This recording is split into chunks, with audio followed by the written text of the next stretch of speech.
সুপ্রিয় শিক্ষার্থীবৃন্দ, তোমাদেরকে আজকের অনলাইন ক্লাসে স্বাগত। তোমরা জানো যে কোভিড সিচুয়েশনের কারণে তোমাদের সাথে আমাদের শ্রেণী কার্যক্রম মূলত অনলাইনে পরিচালিত হচ্ছে। তারই ধারাবাহিকতায় আমি তোমাদেরকে গত কয়েকটি ক্লাসে তোমাদের ব্যবসায় সংগঠন এবং ব্যবস্থাপনা দ্বিতীয় পত্রের প্রথম অধ্যায় ব্যবস্থাপনার ধারণা বিষয়ে আলোচনা করছি। তো আজকে এরই ধারাবাহিকতায় গত ক্লাসে যেটা পড়িয়েছিলাম তার পরের বিষয়গুলো নিয়ে আলোচনা করছি। জিনিস পড়ব, ব্যবস্থাপনা কি পেশা। তো তোমরা যারা এখনই কেরিয়ার নিয়ে অনেকে চিন্তা করো, আমি অনেক সময় দেখি যে আমার ছাত্ররা আসে কাগজপত্র সত্যায়িত করার জন্য, ডিসি অফিসে অমুক চাকরি করব, তারপরে হচ্ছে ওই আনসারে দাঁড়াবো, এই ধরনের বিভিন্ন চাকরির পরীক্ষা দিতে চাও তোমরা, বা এই লেভেলের চাকরিতে যোগদান করতে চাও। তো তাহলে তুমি যদি আরো উপর লেভেলে যাও, পড়াশোনা করো, তাহলে তোমার একটা সময় পেশা হিসাবে কি গ্রহণ করবে। এখন তুমি ধরো আমি যেমন, আমার পেশাটা কি, আমি এখানে ক্লাসে ছাত্র পড়াই, তাহলে আমার পেশাটা কি শিক্ষকতা। তোমার বাবা বা চাচা বা ভাই বা সামহাও একজন ডাক্তার, তাহলে তিনি চিকিৎসাদার, তাহলে তিনি পেশা চিকিৎসকতা বা ডাক্তারি পেশা। ইঞ্জিনিয়ার বিল্ডিং বানায়, তাহলে জানো যে এগুলো ইঞ্জিনিয়ার পেশা। তারপরে মাছ ধরে যারা, পেশা মৎস্যজীবী। কৃষিকাজ করে যারা, তাদের পেশা কৃষিকাজ। তোমরা এগুলো সবই জানো, ঠিক না? তাহলে আমরা এগুলো জানি, কিন্তু আসলে ব্যবস্থাপনা আসলে পেশা কিনা এই বিষয়ে তো আমাদের একটু ভাবা দরকার। আসলে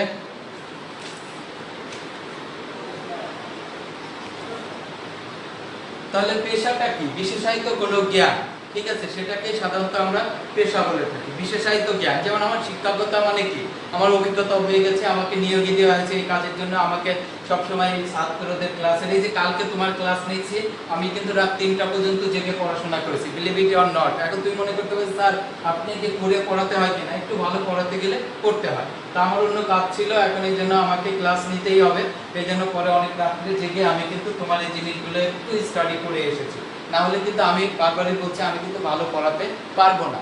সো আমাকে তোমার থেকে বেশি স্টাডি করতে হয় এই স্পেসিফিক বিষয়। তোমাকে হয়তো 12টা সাবজেক্ট পড়তে হয়, আমার হয়তো অত পড়তে হয় না, আমার একটা বিষয় পড়তে হয় বা এক রিলেটেড বিষয় পড়তে হয়, এই হলো পার্থক্য।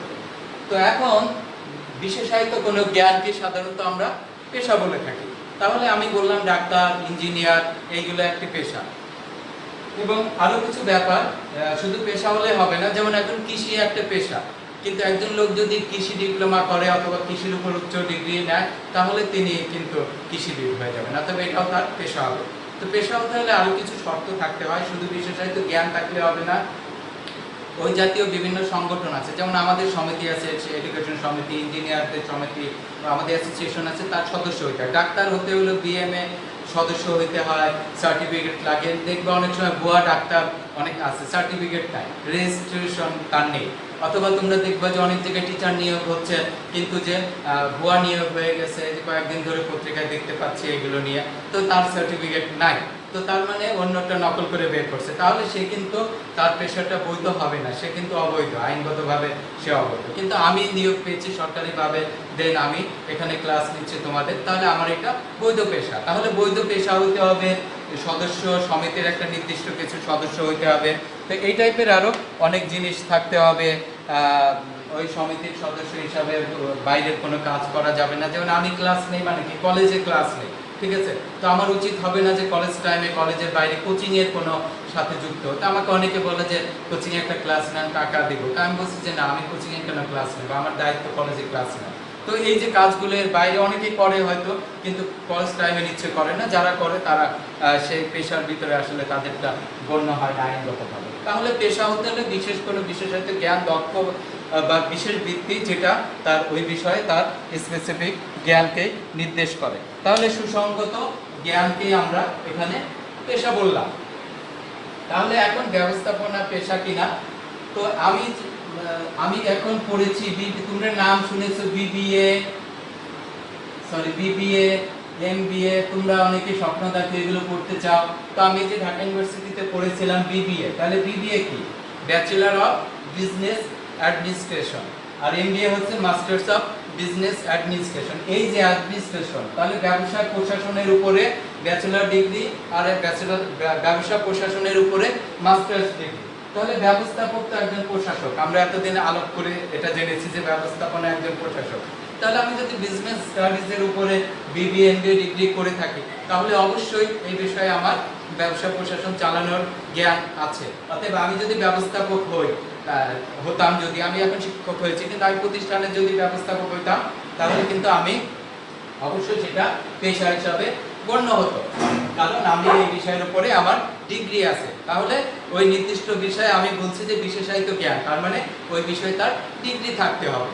তাহলে ব্যবস্থাপনা যদি বলি যে পেশা কিনা, তাহলে 100% না হলেও কিছু কিছু ক্ষেত্রে যেমন আমার যদি এগুলো থাকে, তাহলে আমি বলতে পারি যে হ্যাঁ আমার বিবিএ এমবিএ আছে, আমি বিজনেস অ্যাডমিনিস্ট্রেশনে কাজ করি, অতএব আমার এটা পেশা হিসাবে গণ্য হতে পারে। কিন্তু ঢালাওভাবে আসলে ব্যবস্থাপনা পেশা হিসাবে গণ্য নয়, কারণ অনেকেই আছে যারা প্রশাসনের বড় বড় পদে আছে কিন্তু তিনি এগুলোর উপরে ডিগ্রি নেননি, উৎপাদনমুখী কাজে আছেন কিন্তু তিনি হয়তো অন্য আর্টসের কমার্স সায়েন্সের কোনো সাবজেক্টে পড়েছেন কিন্তু এই বিষয়ে তার ডিগ্রি নেই। তাহলে কিন্তু আমরা কিন্তু সেই ক্ষেত্রে ওইটাকে পেশা হিসাবে দেখাতে পারবো না, এই জন্য সেই বিশেষায়িত জ্ঞান লাগবে। তারপরে কিছু আমাদের দেশে না হলে মার্কিন যুক্তরাষ্ট্রে এই ধরনের অনেক আমেরিকান ম্যানেজমেন্ট অ্যাসোসিয়েশন আছে, তার সদস্য যারা হয় তারা কিন্তু সেটাকে পেশা হিসেবে গণ্য করতে পারে। তো উন্নত দেশগুলোতে ব্যবস্থাপনাকে পেশা হিসেবে গণ্য করা হয়। আমাদের দেশে এখনো যেহেতু ব্যবস্থাপনা ওইভাবে বিশেষায়িত জ্ঞান হিসাবে এখনো চূড়ান্তভাবে করে নেয়, এই জন্য 100% আমরা ব্যবস্থাপনাকে পেশা হিসাবে ওইভাবে গ্রহণ করার মন মানসিকতা এখনো হয় না। যেমন আমাকে এখন প্রিন্সিপাল করে দিলে আমি প্রিন্সিপাল হয়ে গেলাম, তো আমি কিন্তু প্রশাসক, তাহলে আমি কি ব্যবস্থাপক? হ্যাঁ আমি ব্যবস্থাপক, কিন্তু আসলে আমি কিন্তু বিশেষায়িত জ্ঞান কি আছে, যদিও আমার এখানে ডিগ্রি আছে কিন্তু সেই ক্ষেত্রে আমার তো ব্যবসা প্রশাসনের উপর, কিন্তু জেনারেল প্রশাসনের উপর তো আমার ডিগ্রি নেই। তাহলে আমাকে সেই বিষয়ের উপর ডিগ্রি নিলে দেন আমি সেটাকে পেশা হিসাবে নিতে পারবো। কিন্তু এখন আমাকে সেই জন্য পেশা হিসেবে দেওয়া হয় না, আমাকে ডেপুটেশনে মানে কিছু সময়ের জন্য ওখানে কাজ করার জন্য আমাকে দেওয়া হয়। তাহলে আমরা এক কথা কি বলি, ব্যবস্থাপনা কি পেশা? যদি পরীক্ষায় আসে তাহলে আমরা এই কথাগুলো ব্যাখ্যা করে বলবো যে আমাদের দেশে এখনো ব্যবস্থাপনা পেশা হিসাবে সেভাবে গ্রহণ করার মন মানসিকতা গড়ে ওঠেনি, বা সেই ধরনের সংগঠন বা সেই প্রতিষ্ঠান পর্যাপ্তভাবে গড়ে ওঠেনি।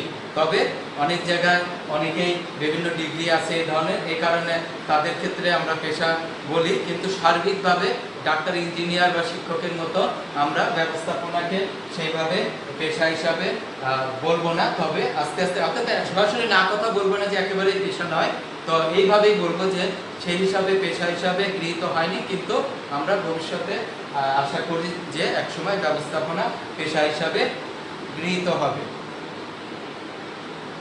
আমি একটু কিন্তু দ্রুত বলছি, কারণ আমি দ্রুত শেষ করতে চাই। দ্রুত শেষ না করলে তোমরা পরীক্ষার জন্য প্রিপারেশন নিতে পারবে না।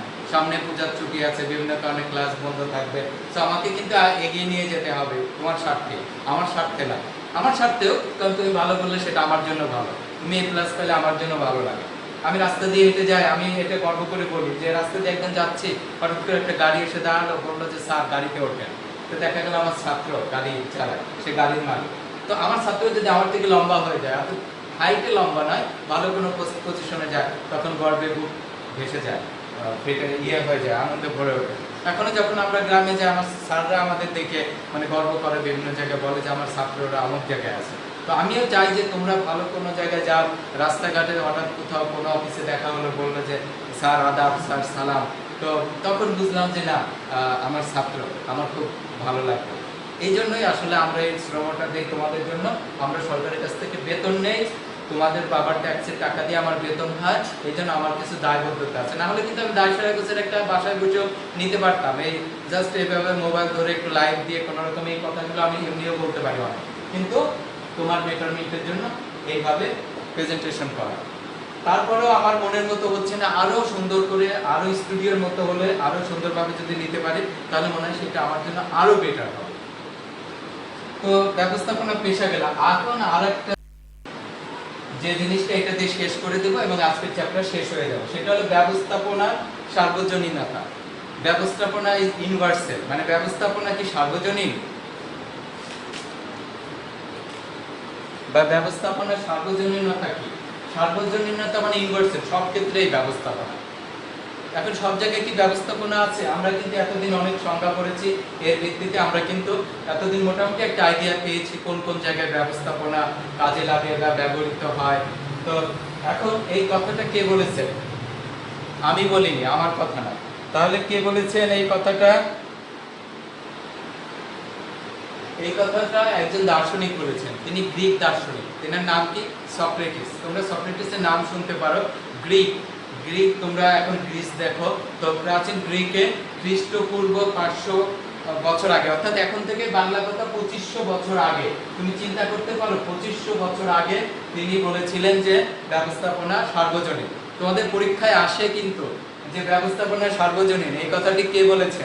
তোমাদের একটা মজার কথা বলি, তোমাদের গত ব্যাচের এক ছাত্রী বা ছাত্র যেই হোক একজন এরকম বলেছিল, আমি বলেছিলাম ব্যবস্থাপনা সার্বজনীন, এই কথাটি কে বলেছেন? বলেছেন সুবিদিত। তো আমি একটু আশ্চর্য হয়ে গেছি যে সুবিদিত কি। পরে বলছে যে না স্যার, আমি বলছি ভালো করে বলো, না স্যার আমার বইতে আছে সুবিদিত। তো তার বইটা দেখলাম, সেখানে লেখা আছে যে ব্যবস্থাপনা সার্বজনীন, এই কথাটি বলেছেন গ্রিক দার্শনিক সক্রেটিসের নাম এই ক্ষেত্রে সুবিদিত। এখন নাম সুবিদিত মানে তার নাম সুবিদিত নয়। সুবিদিত বাংলা শব্দ যার অর্থ হচ্ছে বহুল প্রচলিত, বা আমরা সবাই জানি যে সক্রেটিসের নাম এই ক্ষেত্রে সমাদৃত বা সবার মুখে মুখে বা সবাই জানে, সেই সুবিদিত শব্দকে সে নাম হিসাবে ব্যবহার করছে। তো আশা করি তোমাদের বইতে যদি সুবিদিত শব্দ থাকে, আমি পরীক্ষায় দিব, তখন কিন্তু ওই সুবিদিত কেউ কিন্তু লিখো না, দয়া করে সক্রেটিসের নামটা লিখো। তাহলে ব্যবস্থাপনা সার্বজনীন এই কথাটি বলেছে গ্রিক দার্শনিক সক্রেটিস। তিনি 2500 বছর আগে এই কথাটি বলেছিলেন।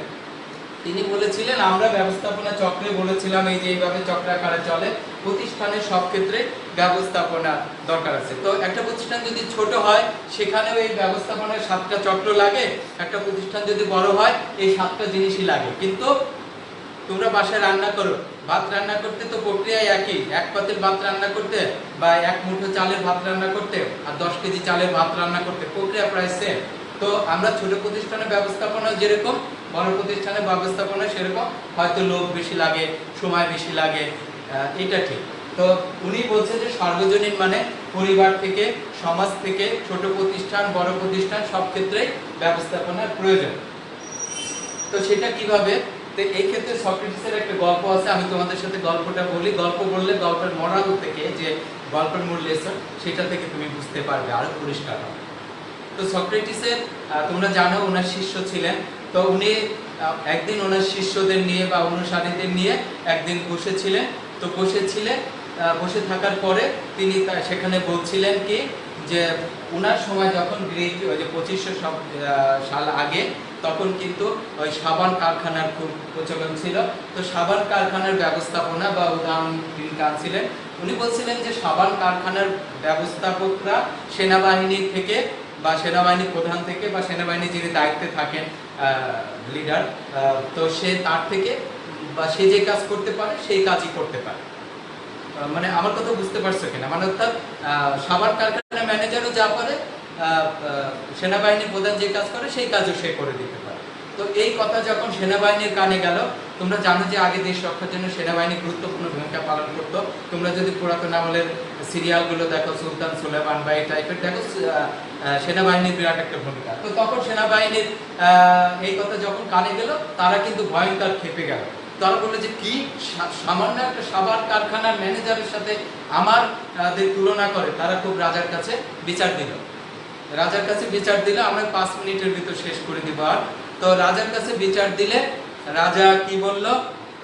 রাজা বলল তাই তো, এত বড় স্পর্ধা, সক্রেটিস কি এমন একজন হয়ে গেছে যে সে জ্ঞানী ব্যক্তি, যে সে সেই কথা বলছে যে সে সেনাবাহিনীর থেকে বেশি কাজ করতে পারে, কি বলে ওই সাবান কারখানার ম্যানেজার। এটা তো একটা ইম্পসিবল ব্যাপার, এটা কি কখনোই সম্ভব নাকি? সাবান কারখানার ম্যানেজার ছোট একটা মানুষ, আর সেনাবাহিনীর প্রধান অনেক বড় একজন ব্যক্তি, সে কিভাবে একই কাজ করতে পারে? এটা তো আসলে টোটালি একটা অসম্ভব ব্যাপার। তো রাজা তখন সক্রেটিসকে ডাকার পরে বললেন যে আপনি নাকি এই ধরনের কথা বলছেন যে ম্যানেজার সেনাবাহিনীদের থেকে অনেক বেশি কাজ করতে পারে বা একই ধরনের কাজ করতে পারে, বা সেনাবাহিনী যে কাজ করে ম্যানেজারকে দিলেও সে দেশ পরিচালনায় কাজ করতে পারে। তো তখন সক্রেটিস বলল যে হ্যাঁ আমি যেটা বলেছি সেটা সত্য। তো বলছে তাহলে আপনি আপনার যুক্তি দেখান, না হলে আপনার পানিশমেন্ট হবে।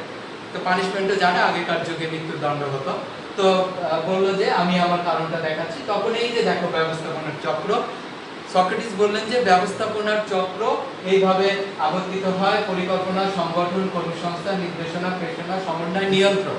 তো তিনি বললেন সাবান কারখানার ম্যানেজার এই 7টা জিনিস দিয়ে কাজ করে।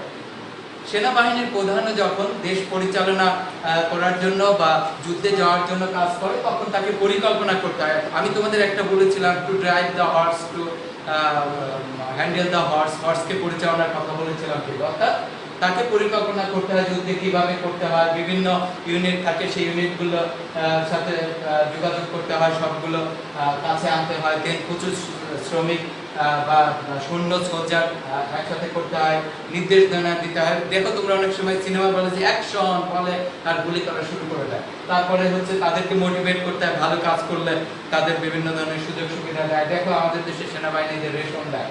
দেন হলো বিভিন্ন একসাথে না হলে কিন্তু যুদ্ধে কাজ করা যায় না, সেজন্য সমন্বয় করতে হয়। দেন আগের যুদ্ধে ভুল থাকলে বা আগের পরিকল্পনা ভুল থাকলে আবার নতুন পরিকল্পনা করতে হয়। তো তখন এই বিষয়গুলো যখন রাজাকে বুঝালেন সক্রেটিস, তখন রাজা খুশি হলেন, বললেন যে না না, সক্রেটিস তো ঠিক কথাই বলেছে যে আসলে ব্যবস্থাপনা সব ক্ষেত্রেই লাগবে। তোমার সাবান কারখানায়ও লাগবে, তোমার যুদ্ধের কারখানায়ও লাগবে, তোমার আমরা ফ্যামিলি যে চালাই ফ্যামিলিতেও লাগবে, এই যে আমরা কলেজ চালাই কলেজেও লাগবে। তাহলে ব্যবস্থাপনার সার্বজনীন মানে সব ক্ষেত্রেই ব্যবস্থাপনার দরকার আছে। তাহলে আমরা কি বুঝাতে পেরেছি এতক্ষণে যে ব্যবস্থাপনা কেন সার্বজনীন?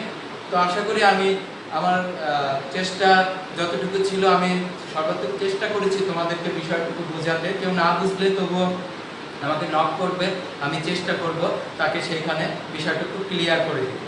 তো এর মাধ্যমে কিন্তু আমাদের এই চ্যাপ্টারটা শেষ হয়ে গেল। তো প্রিয় শিক্ষার্থীবৃন্দ, আজকে এখানেই শেষ করছি।